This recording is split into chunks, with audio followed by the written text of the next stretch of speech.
दोस्तों नमस्कार। जब आप कहीं किसी चीज़ को या अपने पैसे को उधारी में दे देते हैं तो क्या आप उसको मांगने नहीं जाते? और अगर आप मांगने जाते हैं उसके बाद उस व्यक्ति का क्या रिएक्शन होता है आप अच्छे से जानते हैं। और जब आपकी हक हलाल की कमाई हो तो आपके तेवर बदल जाते हैं। जब भी कोई व्यक्ति आपसे पैसे मांगने आता है वो गिड़गिड़ाएगा, भाई इतनी दिक्कत है रही, बिल्कुल काम नहीं चल रहा, रोटियों के पीछे नहीं, नून भी पड़ोसियों के तो महंगा लाना पड़ा। जब पैसे लेगा उसकी हालत भिखारियों वाली होगी। और आप दुकानों पर देखते होंगे उधार एक जादू है, आप देंगे तो गायब हो जाएगा। उधार मांग कर कर्म शर्मिंदा न करें, आज नगद कल उधार। उधार पर बहुत सारी कहावतें देश में बनी हुई हैं, अलग अलग जगह पर अलग अलग कहावतें हैं। लेकिन अगर आपके हक हलाल के पैसे हैं और आपको ना मिलें वो भी 2 साल तक, तो सोचने का विषय है। हमारे देश का किसान इतना मजबूत था कि अपना 1 क्विंटल गेहूं देकर 1 तोला सोना खरीद लेता था। आपने देखा होगा हमारी जो दादी थी, जो बुजुर्ग हो चुकी हैं, जो इस दुनिया से को अलविदा कह चुकी हैं, उनके पैरों में आपने कड़े देखे होंगे, माथे का हाथ का हर चीज़ की पूरी व्यवस्था थी। आज 100 बीघे का किसान भी अच्छी शादी नहीं कर सकता और उस टाइम के 10-10 बीघे के किसानों ने बढ़िया बढ़िया शादियाँ की हैं। किसान मजबूत था, सशक्त था और निरंतर प्रगति कर रहा था।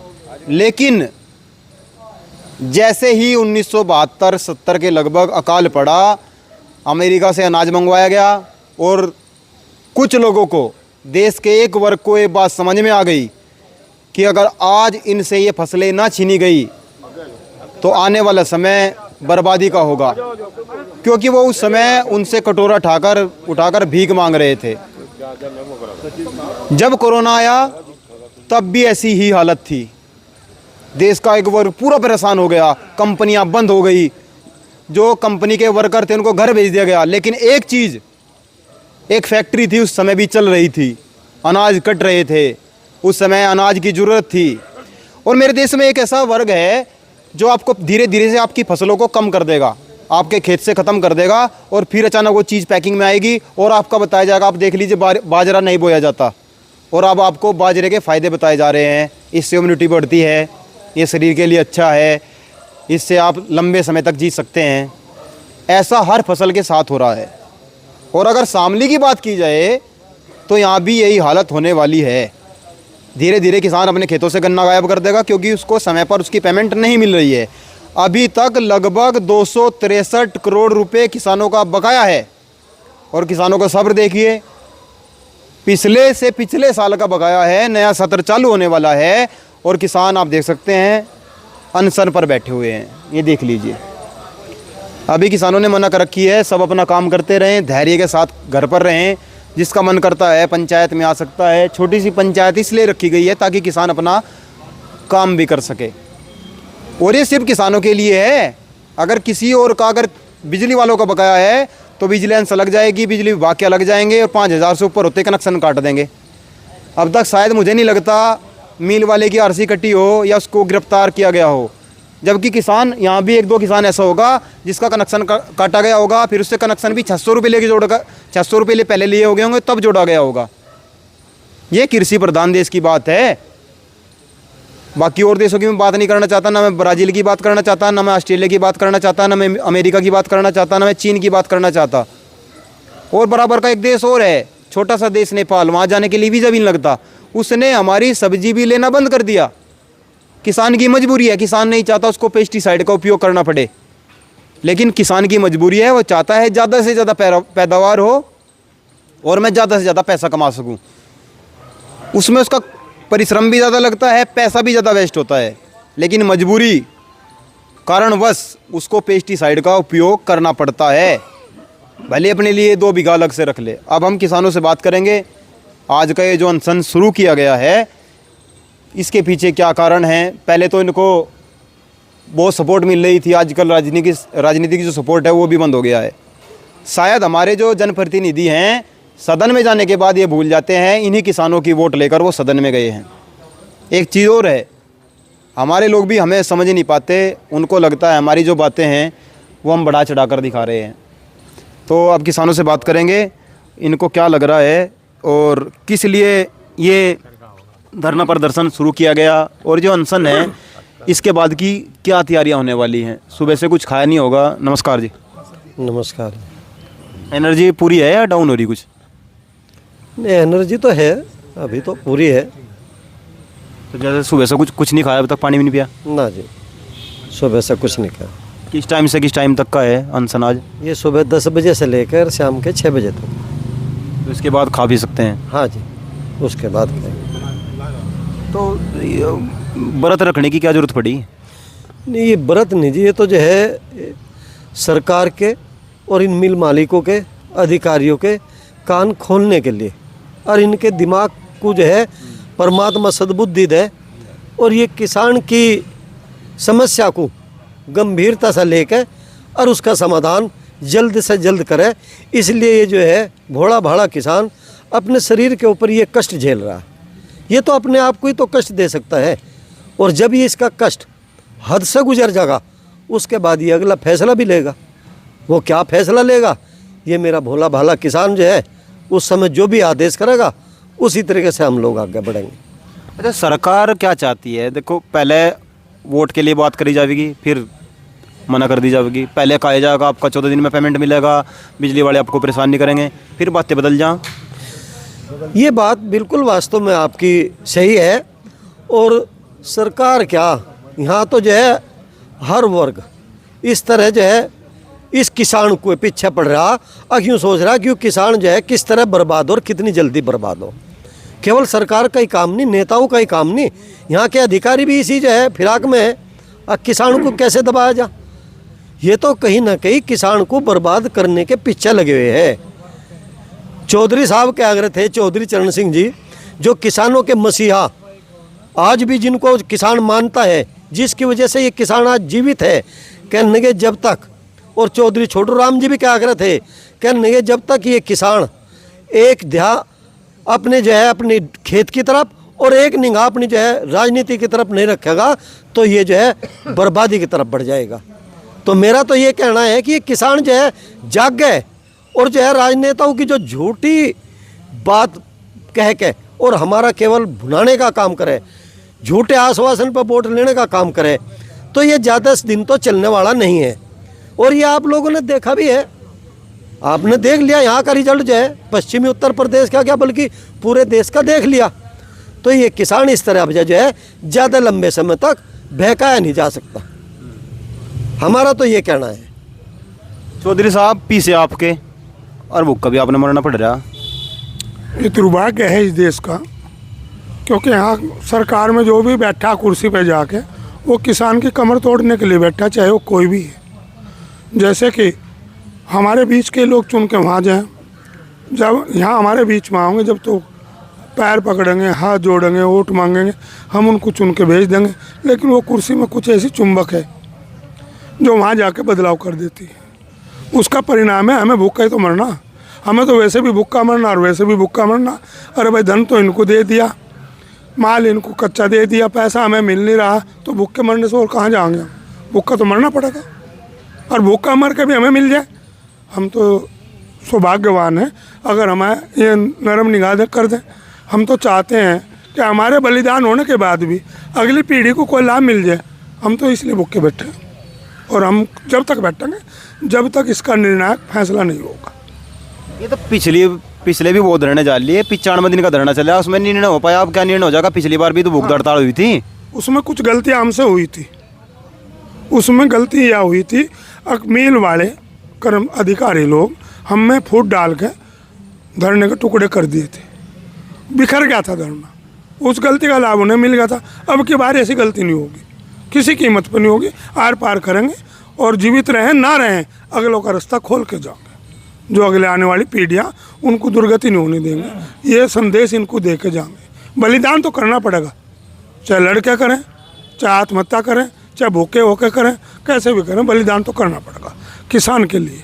वो किसान भी जो घर बैठे, उन्हें भी सोचना पड़ेगा, अगर भाई हम आपके लिए लड़ रहे, आप सब किसान हैं, हम नेताओं के लिए लड़ रहे, किसानों के लिए लड़ रहे, किसानों के लिए भूख पे बैठ रहे। मेरा उनसे भी संदेश है कि आप भी आइए, आगे आइए और इस आंदोलन को बढ़ाइए। सबसे आदरणीय किसान हैं, उस समय हाथ जोड़ के यही रिक्वेस्ट कर रहा कि आओ, संख्या बढ़ाओ, दबाव बनाओ, मशीनरी पर दबाव बनाओ, सरकार पर दबाव बनाओ, मिल पर दबाव बनाओ। बिना दबाव के रस निकलता नहीं, मेरा कहना था। मैंने एक चीज़ एक दिन पढ़ी थी सोशल मीडिया पे, किसी ने लिख रखा था, आम नींबू बानिया जो दाबे रस दे। यानी कि आम, नींबू और बनिया दबाने से रस दे। अब ये कहावत कितनी सच है, आपको क्या लगा है जी? कहावत में जैसा ये कहावत है, आम नींबू बानिया जो दाबे रस दे, मैंने सोशल मीडिया पर पढ़ा था, किसी ने लिख रखा था। क्या सच्चाई नज़र आती है? नहीं, बिल्कुल सही बात है। ये बड़ों बड़ों की कहावतें जो हैं, ये इनके बहुत गहरे मतलब हैं। अब वो कहाँ उन्होंने फिट कर रखी है, लेकिन दबाव बिना रस यहाँ तो निकलने का नहीं। देखो, हमारी सबसे बड़ी समस्या जो है हमारी पैदा कर रखी है हमारी सरकारों ने। अगर सरकार मजबूत होगी, कानून तो हमारे बहुत मजबूत हैं, हमारे गन्ना अधिनियम भी मजबूत हैं, जिस गन्ने की लड़ाई के लिए हम लड़ रहे हैं, लेकिन वे कानून कागजों तक ही सीमित हैं।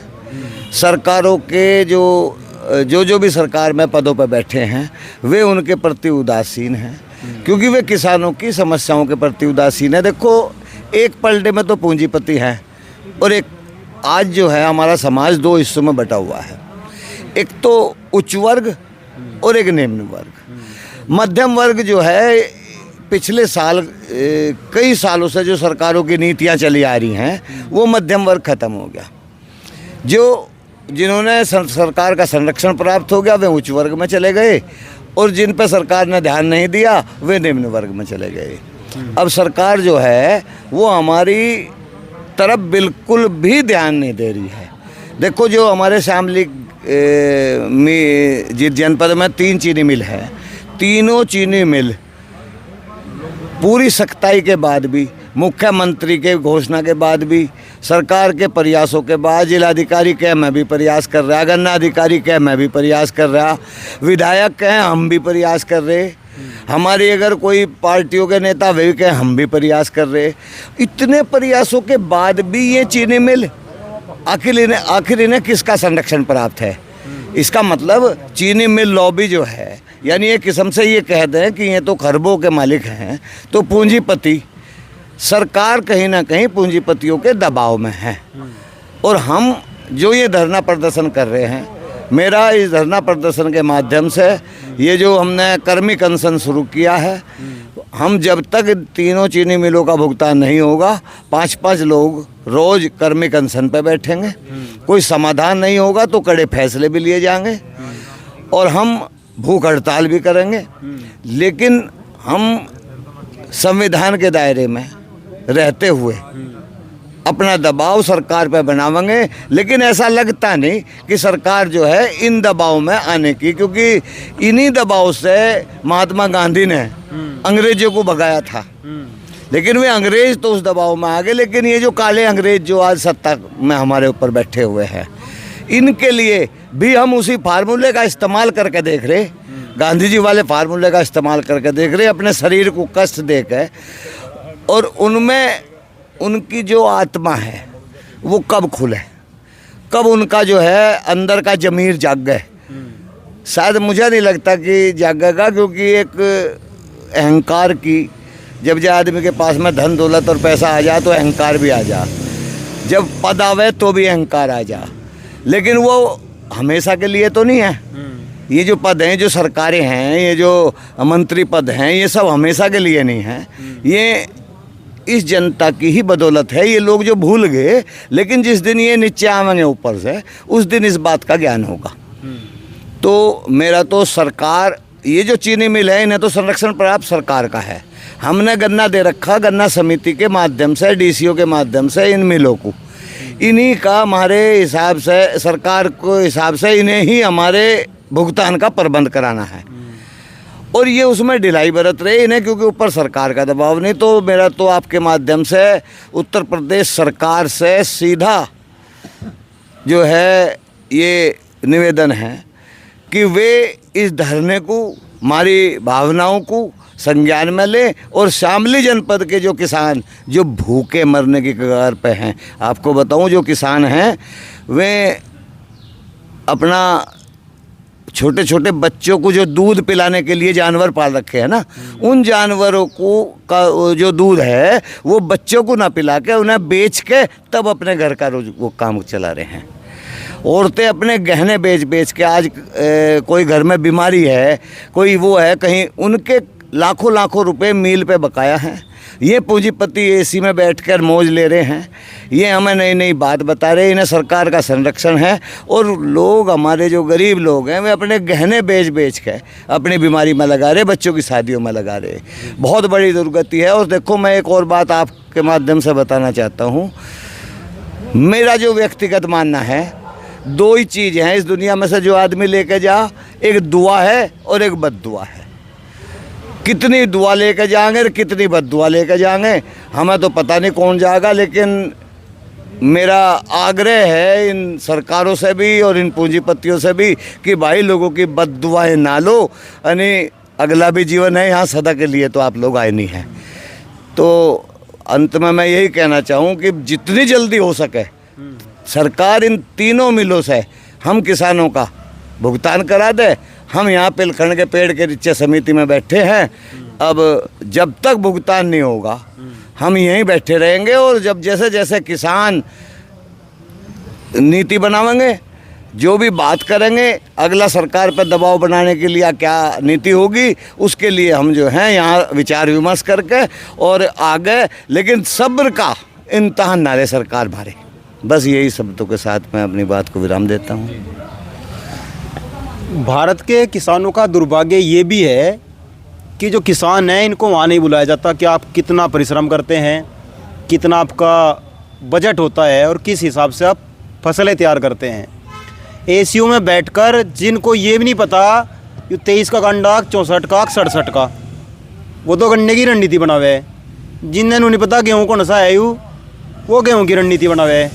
सारा काम एसीयू में बैठ कर हो रहा, कागजी कार्रवाई है खोखली, और किसान इससे संतुष्ट नहीं होने वाला। जब तक किसान सशक्त और मजबूत नहीं हो जाता, देश में कोई बड़ा आंदोलन नहीं हो जाता, तब तक किसान यूं ही पिटता रहेगा। पिटने से मतलब लटता नहीं है, अका यार लट बजा दी, लट तो बजाने की किसी की हिम्मत है नहीं किसानों पर, कोई लट बजाते। और जो बजा भी दिए उनके सबके इलाज हो चुके हैं, अभी हुआ है जल्दी। सबसे बड़ी चीज़ जो है वो किसानों को खुद को समझाने की है, हम कैसे अपने कार्य को कर सकते हैं। पूरी दुनिया में किसान मजबूर है और जो एक पूंजीवाद है वो धीरे धीरे हावी होता जा रहा है। एक समय था जब गांव शहर गांव पे डिपेंड थे, अब गांव शहरों पे डिपेंड है। पहले जुत्ती गांव में इकट्ठा थी, वहीं का जो को तो सब लेन देन था, बढ़ई था वो किसान पे था, कुमार था वो किसान पे था, नाई था वो किसान पे था। अब सब कुछ डिपेंड दूसरी तरफ कर दिया गया है और ये दिया जाता है। अब जैसे कुछ चीज़ें ऐसी हैं जिनकी आदत लग चुकी है, ये स्मैक, दारू, अफीम, गांजा, डोडे, कोकीन, इन सबसे ख़तरनाक नशा इसका लगा दिया है जो हम बार बार स्क्रॉल करते हैं। अब जो खाक चौधरी हैं वो भी यहाँ पहुँच चुके हैं, उनसे भी बात करते हैं। चौधरी साहब राम राम। राम राम जी। कल तो पूरे भड़क रहे थे डीसीओ पे। भाई भड़क रही कि बीमारी दरअसल लंबी होएगी, या पत्रकार भाई बीमारी लंबी होएगी कि कटन लग रही से ऐसे है। यह बीमारी 14 साल की है। अगर एक फुंसी पे प्लास्टर टेक दे तो दब जा, अजी फोड़ा हो जाना फिर तो उस पर चीरा आवे, फुट्टे ही है वह। खैर 95-96 दिन लोग किसानों ने धरना दिया। हम ये नहीं कहते किसानों की मेहनत रंग लाई। सबसे बड़ी बीमारी जो होती है बीमार मील यू बिक गया। त्रिवेणी ग्रुप बढ़िया ग्रुप है, इसके हाथ में ही वो आ गया। ये पेमिट की बीमारी रहेगी हमारी एक या 10-20 दिन की। मेहनत कर रहे सारे किसान एकजुट है, लेंगे जी हम 14 साल हो गए जेल, तू 10 दिन 20 दिन और जेल लेंगे, पेमिट टिप कर लेकर इंत जाएंगे। सबसे बड़ी बीमारी देख हटेगी, यह छोटी ही रहेगी, यह छोटी सी भी हटेगी। किसान एकजुट है, किसान में कोई फायदा नहीं आने का। कोई संगठन किसी उस तरह धरना दे रहा, कोई कहीं धरना दे रहा, बात सबका एक ही है, मुद्दा एक ही है, गन्ने का पेमिट। वो शौक तो हमें यहाँ है नहीं बैठने का। अगर हम ठल लिए दोपहर लोग हम ईंख बंद है और 1 बजे हम यहाँ से आ लेंगे। मजबूरी है, एक दुख है, मजबूरी है। उनके सबसे बड़ी दिक्कत हो रही किसान तो हर तरफ पिसन लग रहा। इससे लड़े एक बिजली वालू तो लड़े, एक बिजली वालू ना मार दिए। बिजली उनका भी आतंक है। बिजली वालों का सबसे बड़ा आतंक एक बंदर है गांव में, हर गांव में बंदर है रे। एक दिन मैं वीडियो बनाई थी, वो वीडियो मेरे फ़ोन में शायद पता नहीं है कि डिलीट होगी। बंदर ने मेरे आगे ही मारा ही केबल काटा। खैर वो उस तक था जहाँ कट मीटर तक गए, कोई दिक्कत नहीं। अगर मीटर से पीछे से काटता और ये आ जाते और वो अभी चोरी माननी चाहिए थी। बंदर है, केबल काटे और ये बिजली वाले आ गए, उसमें वीडियो बनावे ऐसे। और किसी बता 20,000, किसी बता 30,000, किसी बता 50,000। इसमें हमारे किसानों की भी गलती मानूँ मैं तो, जो किसान मजदूर है मेरे उनकी भी गलती मानूँ मैं। एक तो चोरी कर रहे, कहीं की चोरी कहीं कर रहे पीछे देने की। भाई गलती तो बिजली वालों की या बंदरों की, और चोरी ये कर रहे पीछे दे रहे। नेट दे कहना मैं पीछे दिए ही नहीं।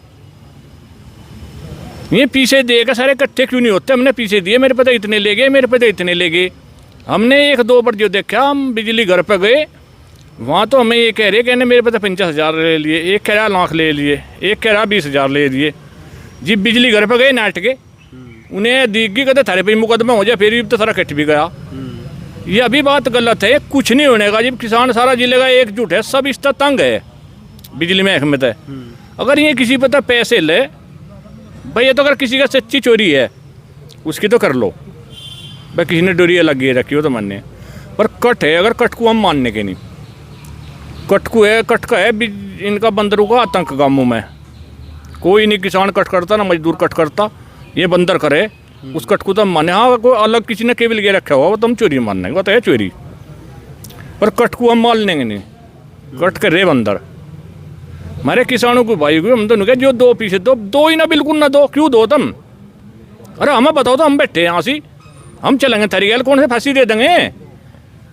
अगजा से 80 में 20,000 तो मैं दे दिए, 30,000 उनने दे दिए, फिर काम में आई बात कहने मेरा तो वहीं कट गया। ये हमारी भी गलती है इसमें। अगर पीछे मांगे पीछे 2 क्यों? हम तो बैठे यहाँ से, मेरे दो रहो, हम चलेंगे बिजली घर पे, पीछे क्यों मांग रहे ज़मीन? पता है तो अब इसमें गन्ने की पेमेंट वाले में क्या होगा? गन्ने वाले पेमेंट में बैठे यहाँ से, आज भूख हड़ताल पे बैठे। संजीव प्रधान जी बैठे, संजीव मास्टर जी बैठे, रविंदर बैठा, बाबूराम पवार है, यशपाल चेयरमैन है। ये 5 आदमी आज धरने बैठे, रोज नहीं बैठेंगे। ये 10 दिन में दे दो पेमेंट, हमें 2 दिन में दे दो। हम दोनों के भगवान इन्हें सतबुद्धि दे, ये हमें कल को पेमेंट दे दे और हमें तो उठ के चले जाएंगे। हमें कौन सा शौक है यहाँ बैठने का? AC में और पंखों में नहीं पाँव लग रही, इतनी गर्मी पड़ रही, आग पड़ रही, और हम यहाँ बैठे। तो ठीक है साहब, ठीक कुछ नहीं, गर्मी बहुत है। तो नेचुरल लोग तो पहले देखे बुढ़े तो पेड़ों के नीचे रह गए, पंखा चल जाता ना, बंद कर देना, छाती भी चला दिया। परमात्मा लिखा होगा इस गरीब की डबू भी, कहने तो भुक्खा हिसाब बैठा बेचारा यहाँ से। ये तो और तो कोई निगाह रखने का नहीं, परमात्मा उसके यहाँ तो सबका फिक्र है, वो बेचारा रहम करेगा परमात्मा। ये अभी हमारे बीच ना जो जिला गन्ना अधिकारी हैं वो भी हैं, उनसे भी कुछ हम राब्ता कर लेते हैं। तो सर नहीं, गन्ना जिला अधिकारी तो आप ही हैं, तो बात किससे कीजिएगा? थोड़ा सा रणनीति के लिए बुलाए हैं तो मैं बस ये जानना चाहता हूँ, अभी 95 दिन धरना चला, क्या कारण है किसानों के सामने इतनी समस्याएं हैं कि बिजली वाले, खाद्य सामग्री, बच्चों की फीस। मैं कहीं गांव में गया हूँ, मेरे सामने बहुत सारे लोग रोए हैं, हालांकि मैंने उनका वीडियो नहीं किया। आप जिला अधिकारी हैं, पूरा आपके हाथ में ताकत है, तो आप ऐसा क्यों नहीं करते कि उल्टा वो धरना दें कि हम मजबूर हैं? हमारे जनपद में विगत 22-23 का जो प्राइस सत्र था, उसमें हमारे किसान भाइयों का लगभग ब्याज सहित 263 करोड़ के आसपास बकाया है, जिसके लिए लगातार मतलब मेरे स्तर से भी कई बार जब से मैं आया इस जनपद में तो 3 मीटिंग तो जिलाधिकारी महोदय के उसमें चीनी मिल मालिकान को, चीनी मिल के अध्याक्षों की करा चुका। इसके बावजूद फिर डिप्टी CC महोदय ने भी मंडल आयुक्त महोदय से जब काफ़ी बातें लगातार हम लोग उच्च स्तर पर इस पेमेंट को लेकर के किसानों को हमारे परेशानियों को देखते हुए जो इस तरह की तमाम परेशानियां हैं उसमें बिजली भी सम्मिलित है, उच्च स्तर पे भी लगातार हम लोग हर सप्ताह 2 मीटिंगें होती हैं तो उसमें अपनी बात हम कंटिन्यू रखते रहे। हालांकि कभी कभार मतलब उसका उल्टा भी पड़ जाता है, लेकिन अपनी बातों को पुरजोर रखते रहे।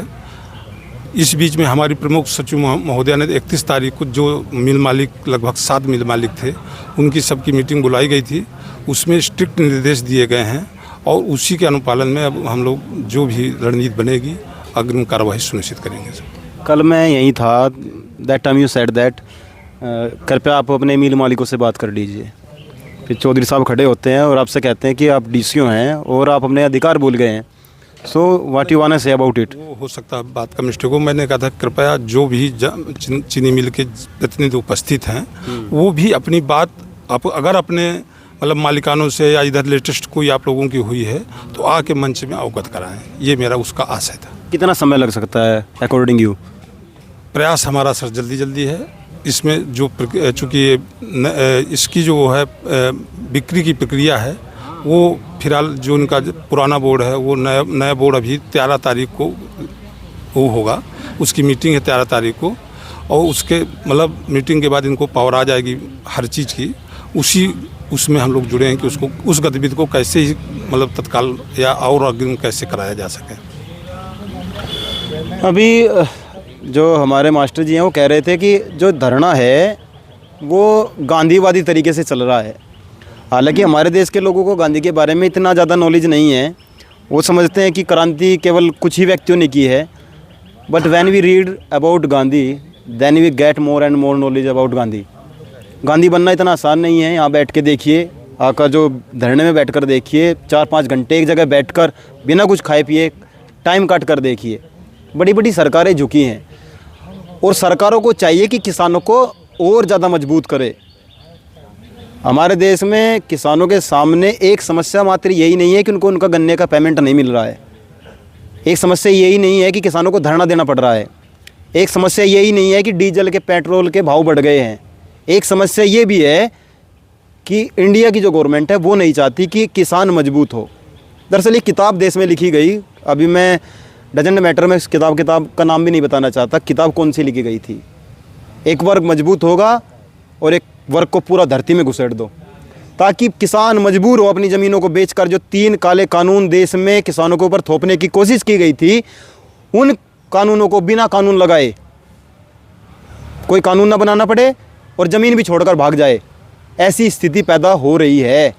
इसलिए देश का युवा दूसरी जगह मजदूरी करना चाहता है, चाहे उसे जर्मनी जाना पड़े, ऑस्ट्रेलिया जाना पड़े, कनाडा जाना पड़े, अमेरिका जाना पड़े, दुबई जाना पड़े, मजबूरी बस कर वहाँ भी मजदूरी रहा है, अधिकारी वहाँ भी नहीं है।